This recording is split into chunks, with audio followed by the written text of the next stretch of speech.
day when the heat of the rolling wind can be turned away.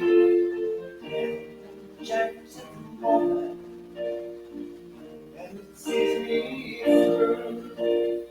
It's enough for these last word just to be with you. Can you feel the love tonight? Way you water, it's enough for this wide-eyed wanderer that we go to fall. Vou parar, né? Vamos gravar. Pronto, tá bom por hoje, né? Então, meus amigos, tá aí um pouco de música, lembrando o Rei Leão, Coisa de Selva, da Jungle, porque o nosso assunto de hoje vai envolver tudo isso. Vai. Vou falar de Jane Goodall. Vocês devem ter visto ontem na imprensa, nos telejornais, e imagino que isso ainda vai reverberar mais, porque nós estamos falando de uma missionária, viu? Já que eu elegi esse programa para falar do missionário Allan Kardec, aniversariante do próximo dia 3 agora, de outubro, né? Achei por bem incluir aqui, nessa live, uma homenagem a... Eu vou te chamar também de missionária Jane Goodall, pronunciando certo? Valérie Jane Goodall. Ela, já nos anos 60, né? Já nos anos 60, ela já estava envolvida com isso. Ela estava envolvida até o pescoço, podemos dizer. Ela ganhou um ursinho de pelúcia do pai, era um macaquinho, ela já dormia aquele macaquinho no ombro, não é? E ela, no início, nos anos 60 ainda, acho que 50 ainda, final dos anos 50, ela chegou lá, uma menina autodidata, nem curso superior ainda tinha. O professor dela, o responsável lá, falou, olha, vamos conseguir bolsa para você, você volta à Inglaterra, faz cursos, depois você traz a tua mãe para você ter aqui uma tutora responsável, porque ela ainda era muito jovem, veja. Aí os cabelinhos dela, louros, desde menina loura. E ela passou, então, a observar aquela comunidade de gorilas, né? Macacos de grande porte, chimpanzés, orangotangos. E ela, pelo binóculo, ela foi observando a comunidade, como é que era, e foi percebendo os hábitos dos macacos, vendo a sua semelhança com nós, os humanos. E com bananas, ela foi ganhando a confiança deles, até que chegou um momento que a macacada estava lá com ela. E ela mexia no pelo deles, aquela coisa que os macacos fazem muito, de coçar, ela punha no colo, ela punha banana, e ela foi vendo com isso que ali residia o princípio inteligente. Viu que os animais, os orangotangos, manejam, também os saguis menores, os macacos, de um modo geral, manuseiam bem as ferramentas. Se não tem a ferramenta, eles fabricam a ferramenta, um martelinho para bater, alguma pinça para pegar insetos em algum lugar ou para tirar a água de algum lugar. Eles sabem viver. Eles aprendem a viver. E quando eles voltam ao espaço, desencarnados, eles já voltam dentro de uma roupagem mais inteligente, uma conformação craniana mais apropriada. E é assim que o homem veio do macaco. Quando a gente diz nesses termos, as pessoas, então, acho que entendem melhor, né? Por que nós somos descendentes dos animais? Porque somos, nós viemos do reino animal. E chegamos no reino nominal. É a trajetória que eles também estão fazendo. Demorou um pouquinho, mas veio. Então, eu mudei agora o ângulo. Vocês estão vendo aí a Jane no meio da selva, na Tanzânia, leste da África. E isso foi a vida inteira. Dedicou. Depois, é claro, ela foi, até publicou um livro. Um só, mas foi o livro, né? Acho que uma história de esperança, onde ela colocou ali naquela atividade dela todo o seu amor. Me fez lembrar até de Albert Schweitzer, outro dedicado à causa na África, à causa dos excluídos, dos animais, que Alberto Schweitzer, esse alemão também ficou lá no Congo belga, né, na Lambarene. Uma ex-colônia francesa ficou lá, fundou o hospital, cuidou do... Jane, eu não tinha lido nada sobre ela, mas ela já veio ao Brasil, já gravou entrevistas aqui. Eu imagino que os veículos de comunicação Fantástico, por exemplo, vai fazer um registro no domingo aí, para dar uma homenagem a ela de novo, né? Nesse momento em que nós estamos muito preocupados com o destino do planeta, com a preservação do meio ambiente, e ela fala disso, ela fala como pode um homem, que é chamado ser inteligente, o Homo sapiens, estar destruindo sua casa? Porque os animais, e até os indígenas, sabem preservar melhor do que nós suas fontes de subsistência. A prole. A gente sabe que os animais respeitam muito a prole da outra espécie. Tem coisas que, então, nós trazemos do mundo animal, são instintos, que no homem eles devem ser aperfeiçoados, né? Porque agora nós temos a razão. Mas o homem ainda usa o instinto somado à razão e faz o mal. Como é que pode, né? Mas, vendo essas imagens aí, eu lembro também do filme King Kong, né? King Kong também é um pouco disso. Uma moça loira lá no meio da selva e um macaco que se apaixona por ela.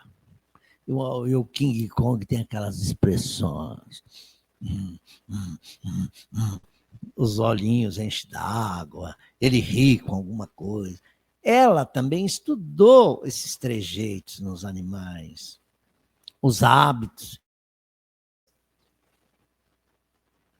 Tem tudo daquilo que está expresso no homem também. Nós ainda vamos aprender muito com os animais. Aliás, está se aproximando aí o 4 de outubro, que é outra data importante, porque é dia de São Francisco de Assis. Francesco Bernardone de Assis, na Itália. O Francesco, ele também era um naturalista, um ecólogo, podemos dizer. Ele olhava a natureza e dizia, meu irmão vento, minha irmã chuva, meu irmão sol. Até me lembro de uma música que está na trilha sonora do filme Irmão Sol e Irmã Lua. Vamos ver se eu lembro.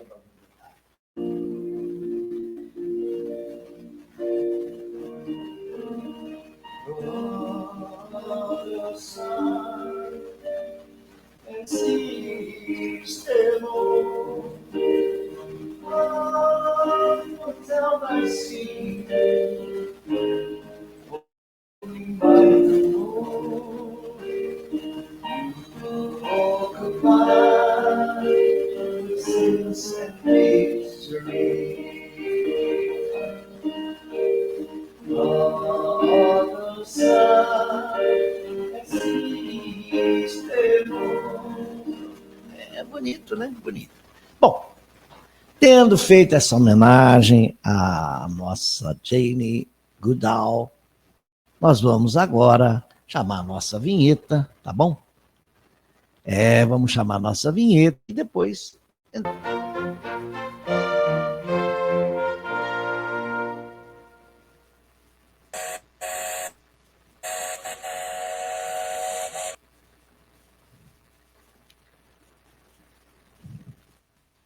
Aí, a nossa vinhetinha, que a gente apresenta com muito gosto. E agora sim, meus amigos, nós vamos falar de Kardec, esse missionário, que nos trouxe a doutrina espírita, chamada também Terceira Revelação, né? Monsieur Kardec, cujo nome não era esse, era Hippolyte Léon Denisard Rivail. Era um menino, filho de pai e mãe católicos, né? Ele foi mandado para estudar em Yverdon, na Suíça, cujo mestre foi Pestalozzi. Logo ele se notabilizou pela sua inteligência, vivacidade. Pestalozzi até deu a ele responsabilidades dentro da sala de aula.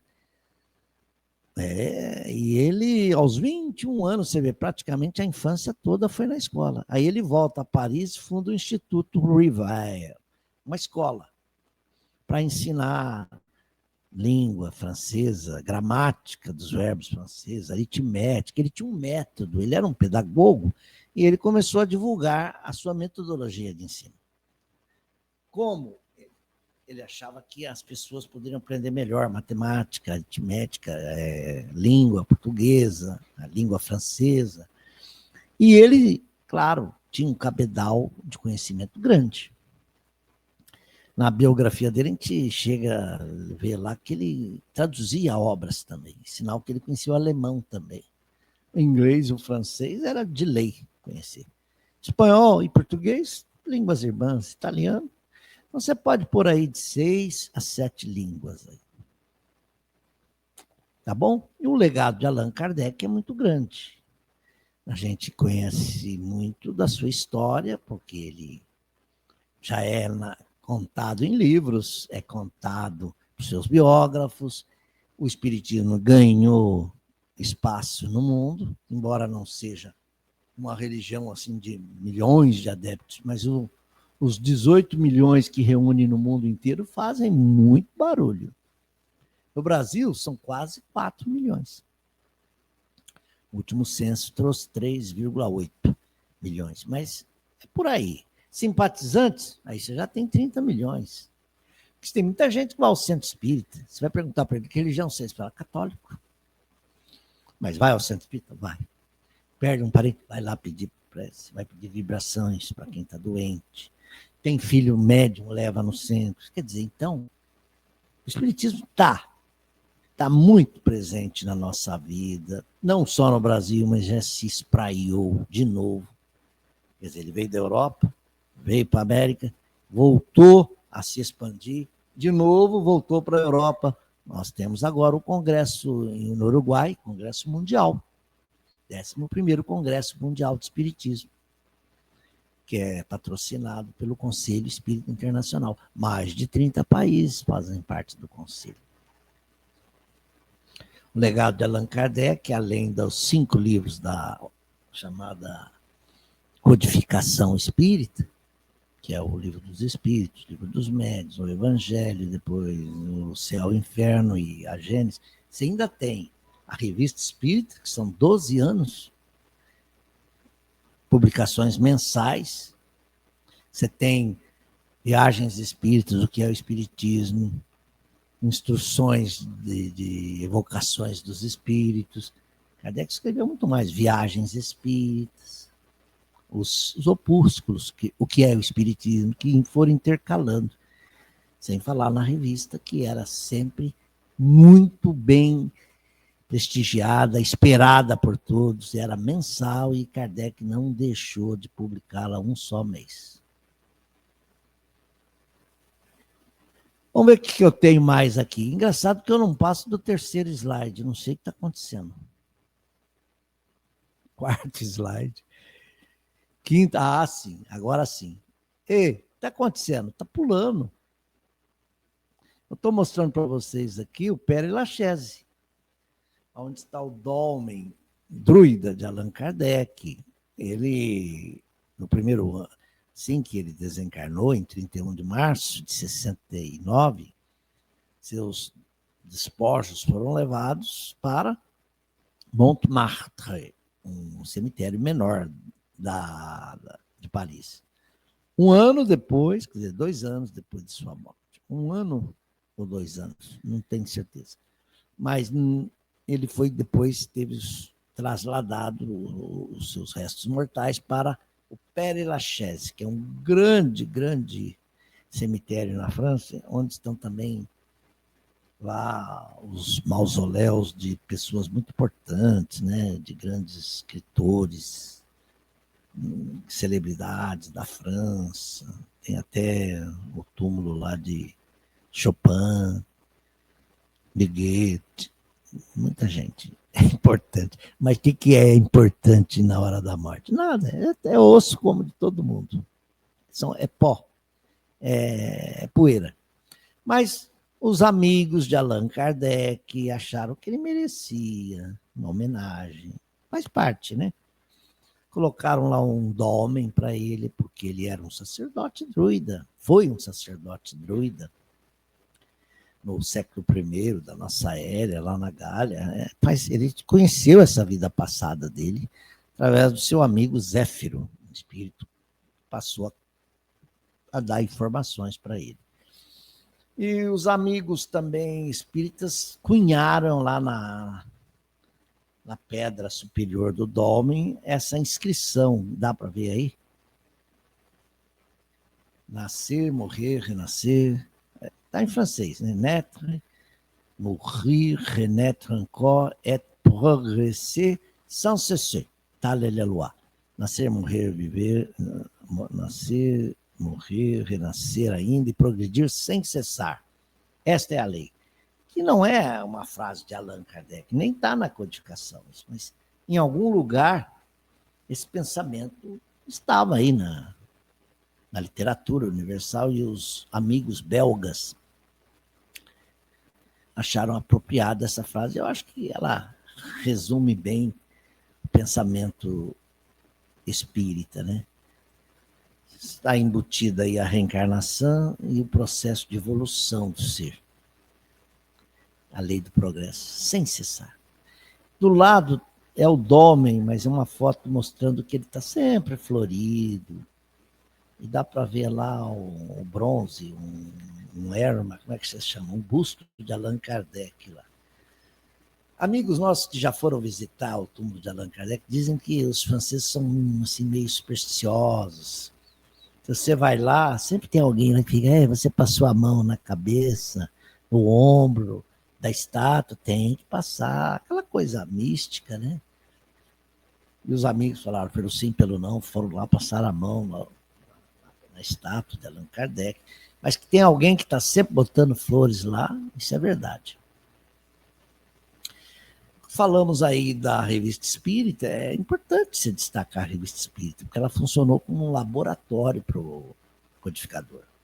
Porque com isso, enquanto as obras dele estavam no prelo, ele mantinha o público espírita alimentado pela revista, que era mensal. Não era fácil fazer uma revista mensal naquela época. Hein? E ele praticamente, a bico de pena, lamparina, trabalhando. Então ele começou em 1858, o primeiro número da Revista Espírita. Ele fazia uma espécie de resenha dos fatos da atualidade, o que estava acontecendo, o que estavam nos jornais, o Le Monde, Le Universel, Le Moniteur, até em jornais estrangeiros, ele lia muito, ele se informava, ele se correspondia, ele respondia às cartas de todos os simpatizantes do espiritismo. E ele também tinha a Sociedade Espírita Parisiense, que começou a ter suas reuniões, suas sessões, é a parte prática do espiritismo. Então ele começou a receber mensagens que os médiuns recebiam. Algumas eram psicofônicas, então tinha os taquígrafos lá para anotar. Como é que você acha que ele ficou sabendo que a gente tem tudo isso? Nem tudo era escrito, muita coisa era psicofônica. E ele foi recebendo esse material, também de Marsella, de Nancy, de Lyon, cidade onde ele nasceu, que também foi um grande centro de expansão do espiritismo. Da Bélgica, da Tunísia, da Alemanha, porque espíritos estavam praticamente presentes em todo ali aquele núcleo, aquele centro europeu. Portugal e Espanha ficaram meio de fora, porque eram muito católicos, tanto é que teve aquele auto de fé de Barcelona, né? Quando chegaram os livros espíritas lá, o bispo mandou queimar. Mas hoje, se você for ver onde é que o espiritismo está mais forte na Europa, é em Portugal e Espanha. Curioso isso, né? E a revista Espírita tem muito artigo bom, porque Allan Kardec recebia, escrevia, respondia. Uma revista tem tanto, viu?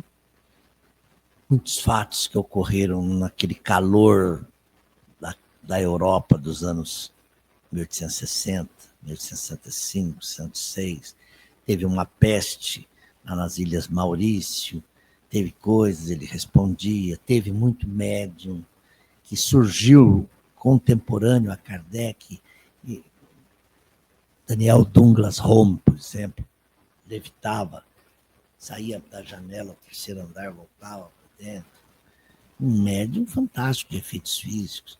E ele sabia como observar e fazer as suas considerações na revista.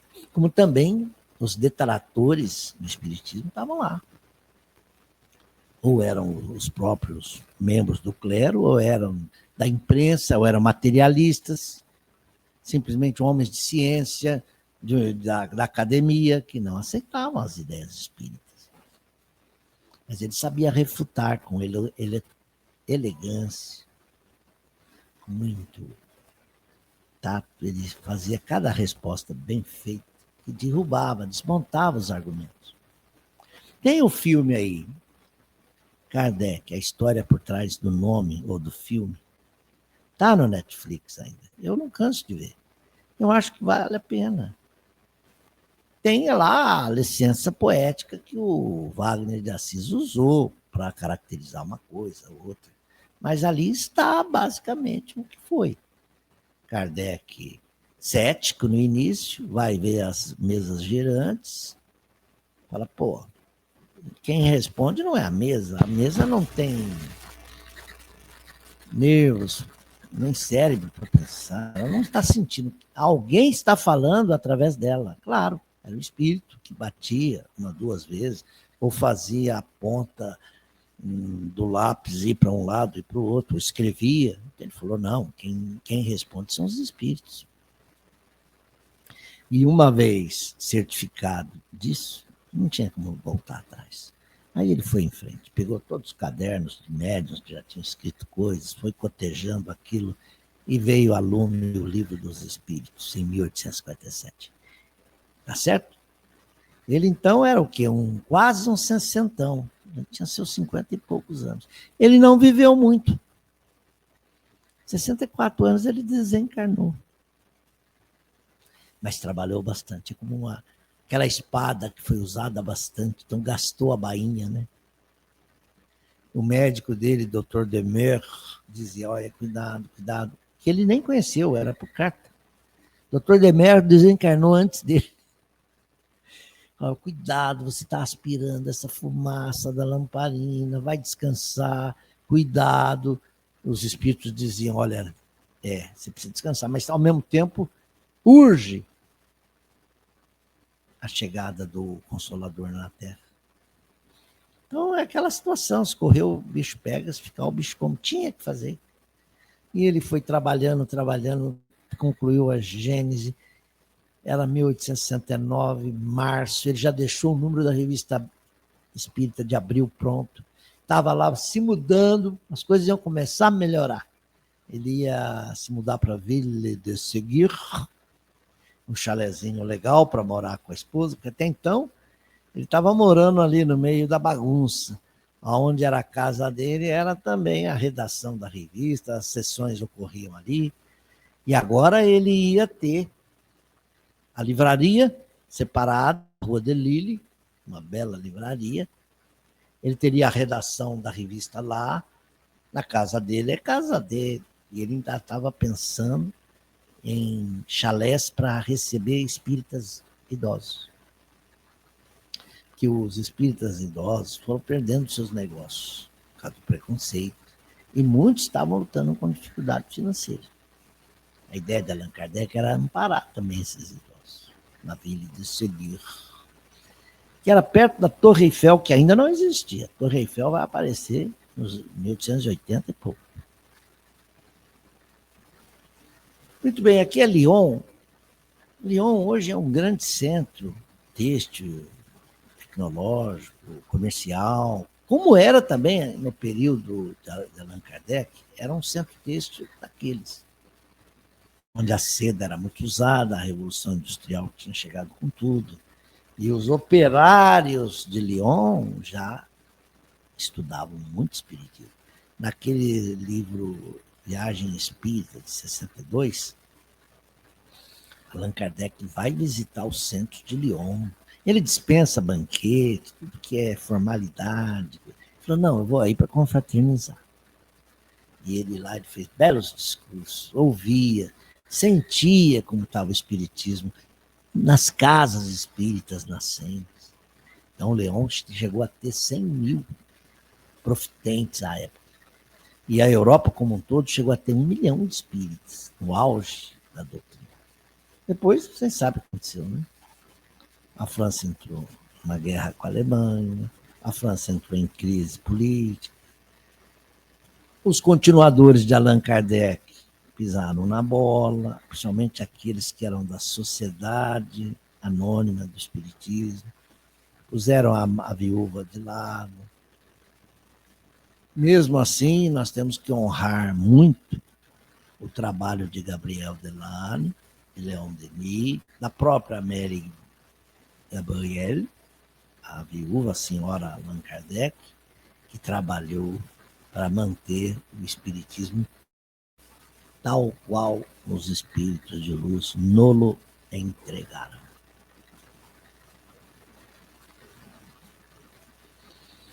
Lyon é o berço de Allan Kardec, mas ele morou lá muito pouco. Aí, ó, isso é.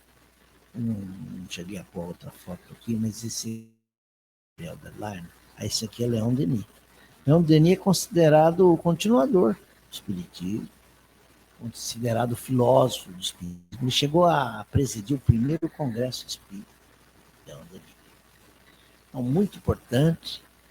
Esse é um quadro que está lá no CCDPE em São Paulo, Centro de Cultura e Documentação do Espiritismo, e o diretor do CCDPE estava me falando que esse quadro aí foi pintado ainda na França, na época de Allan Kardec. Eu não sei bem como é que é isso. E esse quadro veio parar. Um dia eu conto essa história para vocês. Muito bom. Então, quando a gente passa aí a data do 3 de outubro, a gente começa a pensar, né? Puxa, um missionário, né? O espiritismo vingou? Vingou, claro que vingou. Eu fiz aqui um estudo aí das religiões, as religiões que são professadas hoje. Está na internet isso. Se você pega do taoísmo, a doutrina de Tao, você vem, você passa pelo shintoísmo, espiritismo, até chegar nas religiões que são de massa, que é o caso do budismo, 500 milhões, o hinduísmo, 1,2 bilhão, o islamismo, 1,8 bi, e o cristianismo, que é a fé mais robusta em termos de adeptos no mundo, tem 2 bilhões e 400 milhões. Só de católico, dentro dos cristãos, você tem os católicos. Você tem 1 milhão e 400 mil. 1 bilhão e 400 mil de católicos. Boa parte nos Estados Unidos, boa parte no Brasil. Boa parte na Itália, na Espanha, em Portugal. Os católicos estão em grande número, mas você também tem os cristãos ortodoxos, você também tem, dentro do cristianismo, você tem a ala protestante, né? Os luteranos, os batistas, presbiterianos, você tem os pentecostais, os neopentecostais, que são os evangélicos de hoje também. Eu gosto de estudar isso e gosto também de ver como o espiritismo se expandiu. Aqui está o Livro dos Espíritos em chinês. Você vê como é que é. E o espiritismo ele é falado, ele é assunto popular. Eu estava vendo Wandinha na rede Netflix, aí, na série do Netflix, e lá se fala de espiritismo. Claro que os conceitos ali estão distorcidos, mas espiritismo é falado. Aparece o guia da Wandinha e fala, olha, eu estou aqui para te guiar agora. Durante a vida eu não te guiei direito, agora eu estou desencarnada, mas eu vou te ajudar, vou te proteger. Aí. Os conceitos espíritas estão. O filme Céu é de Verdade também, o menino voltou de uma experiência de QM, de quase morte, e falou, eu vi vovô, eu vi aquela irmãzinha que não chegou a nascer, porque foi abortada antes. Pô, uma criança falar isso. Aí tá aí as evidências, a força das verdades espíritas. Então, para o católico, você só vê o Espírito Santo. Ou é Virgem Maria, ou é São Miguel Arcanjo, ou viu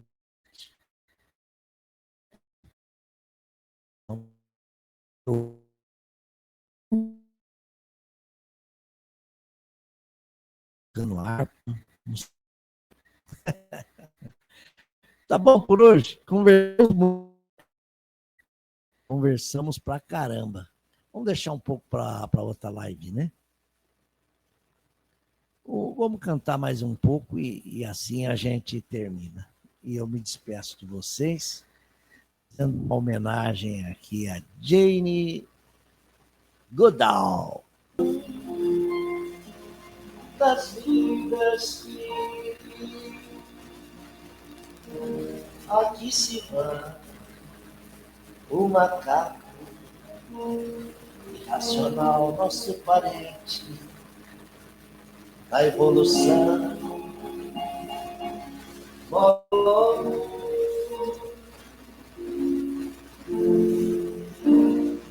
Vira a gente, Kardec é genial. Kardec é genial. Kardec é genial. Viva Kardec! Tchau, até a próxima semana, se Deus quiser, com mais um A Vida Continua. Eu te espero. Até lá. Tchau.